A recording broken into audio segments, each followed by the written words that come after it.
అరే నువ్వు కట్టుకో అన్నా, నేను కట్టలేదా చూడు ఏమైతుంది, ఎవరన్నా వస్తే చూసుకుందాంతి. నువ్వైతే గాని నీ గాయంత దానికి బుగులు పడతావే. ఎవరు రాడితి కట్టుకో.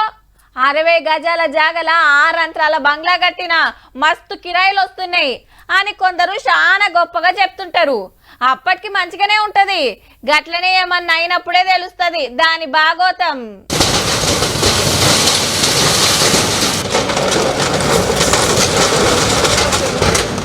ఓ కొడుకో, హైడ్రా బాహుబలి మళ్ళా దిగిందా?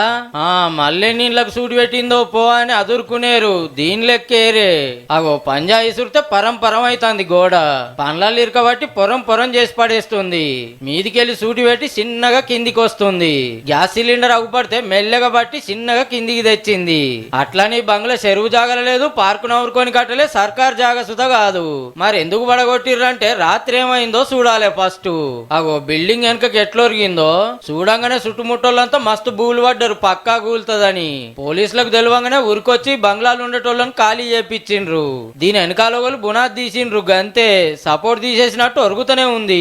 గచ్చిబౌల్ ఏరియాలో 50 గజాల్లోనే 4 అంతరాలు లేపి మీద పెంట్ హౌస్ వేసిండ్రు. మళ్ళా ఏ పర్మిషన్ తీసుకోలే, ఏ రూల్స్ పాటించలే. గంత పెద్ద బిల్డింగ్ ఇంత బందోబస్తు కట్టినందుకు ఒరిగింది అన్నట్టు. పొద్దుగాల హైడ్రా ఆఫీసర్లు వచ్చి అన్ని జాగ్రత్తలు తీసుకొని చిన్నగా కూల్చిండ్రు. మేము లచ్చలు పెట్టి కట్టినాం, మాకు పైగా కట్టించినాకనే పడగొట్టాలని ఓనర్ జరసేపు లొల్లి చేసిండు గాని రూల్స్ పాటి అన్నందుకు ఉల్టా కేసు అయింది.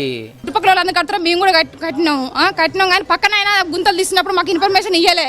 చిన్న పిల్లలు ఊర్లో పొలం అమ్ముకొని వచ్చి కట్టుకున్నా నేను. మరి నా పిల్లలు ఎట్లా చదువుకోవాలి, మేము ఎట్లా బతకాలి, మాకు న్యాయం జరగాలి. ఈ పెద్ద మిషన్ వచ్చింది కాబట్టి ఎవరికి నష్టం కాకుండా ఆడదాన్నే పడగొట్టింది.